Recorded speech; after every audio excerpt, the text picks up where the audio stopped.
ഉടമ്പടിയുടെ പേര് പറയാമോ നിങ്ങൾക്ക്? വിവാഹ ഉടമ്പടി. വേറൊരു ഉടമ്പടി, ധാരാളം ഉടമ്പടികളുണ്ട് അല്ലേ? ബിസിനസ് കരാർ ചെയ്യാറുണ്ട്. കർത്താവ് കുറച്ച് സ്ഥലം എന്നെ ഏൽപ്പിച്ചിട്ടുണ്ട്. അവിടെ ഒരിക്കൽ ഈ ഒരു വ്യക്തി വന്ന് എൻ്റെ അപ്പനായിട്ട് ഉടമ്പടി ചെയ്ത്. ഞാൻ ഗൾഫിലാണ്.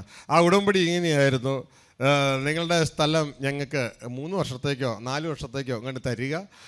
ആ സമയത്ത് ഞങ്ങൾ അവിടെ നിങ്ങൾക്ക് റബ്ബർ വെച്ച് പിടിപ്പിച്ച് തരാം, അങ്ങനെ എന്നിട്ട് വളർത്തി തരാം. അപ്പോൾ അതിൻ്റെ ഇടയിൽ ഞങ്ങളൊരു കാര്യം ചെയ്യും, അവിടെ ഞങ്ങൾ പൈനാപ്പിൾ കൃഷി. അപ്പോൾ അങ്ങനെ ഒരു ഉടമ്പടി എൻ്റെ അപ്പനുമായിട്ട് ഉണ്ടാക്കി. അപ്പോൾ 4 വർഷം കണ്ടുമായിരുന്നു അതിൻ്റെ പീരീഡ്. ആ സമയത്ത് അവർ പൈനാപ്പിൾ കൃഷി ചെയ്തു. ആ സമയത്ത് തന്നെ അവർ റബ്ബർ നട്ട് പിടിപ്പിച്ചു, വളർത്തി. പിന്നെ റബ്ബറിൻ്റെ ചോല ആയ സമയത്ത് അവർ കൃഷി നിർത്തി.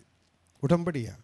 പിന്നെ ഇവിടുത്തെ വാടക ഉടമ്പടി കേട്ടിട്ടില്ലേ നിങ്ങൾ? വാടക ഉടമ്പടി അത് എത്ര മാസത്തേക്കാണ്? 11 മാസത്തേക്ക് അല്ലേ? നിങ്ങളുടെ വീട് ചിലപ്പോൾ 2 മുറി വേറൊരാളും കൂടെ ഷെയർ ചെയ്യാൻ നിങ്ങൾ തീരുമാനിച്ചു. അങ്ങനെ 11 മാസത്തേക്ക് വാടകയ്ക്ക് കൊടുത്തു. അപ്പോൾ അത് 11 മാസം അതിൻ്റെ കാലയളവുള്ളൂ. പിന്നെ പ്രിയ ആൻറ്റി പറഞ്ഞതുപോലെ വിവാഹ ഉടമ്പടി എത്ര മാസത്തേക്കാ? 11 മാസത്തേക്കാണോ?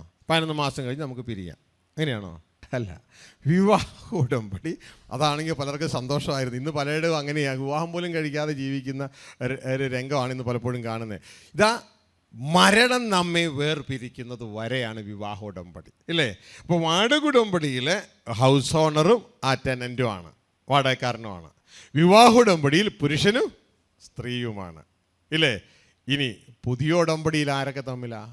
നമ്മൾ തിരിച്ചറിയേണ്ട ഉടമ്പടി ചെയ്യുമ്പോൾ പുതിയ ഉടമ്പടി സഭയാണ്, പക്ഷെ പുതിയ ഉടമ്പടി എന്നാന്ന് അറിഞ്ഞുകൂടാ. പുതിയ ഉടമ്പടി എന്ന് വെച്ചാൽ സ്തുതിക്കുക, യേശുവിനെ സ്തുതിക്കുക, ഇതാണ് പുതിയ ഉടമ്പടി. പുതിയ ഉടമ്പടി ആരൊക്കെ തമ്മിലാന്ന് അറിയണം. പുതിയ ഉടമ്പടി നമ്മളിപ്പോൾ സങ്കീർത്തനം 50 വായിച്ചു. യഹോവയാം ദൈവവും മനുഷ്യനും തമ്മിലാണ് പുതിയ ഉടമ്പടി.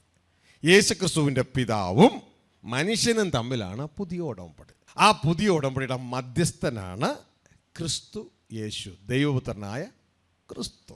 ഇതുകൊണ്ട് പറയുന്നത് പുതിയ ഉടമ്പടിയുടെ മധ്യസ്ഥനായ ക്രിസ്തു. ഹല്ലേലൂയ.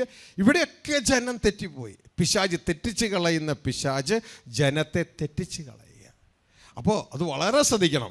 ഇനി ഇത് 11 മാസക്കാലമല്ല, ഇത് ഒരിക്കലും അവസാനമില്ലാത്ത ഒരു ഉടമ്പടിയാണ്. നിത്യം ദൈവത്തോടു കൂടെ, ദൈവ കുടുംബമായി ദൈവത്തോടു കൂടെ വസി. ഇതാണ് ആ ഉടമ്പടി.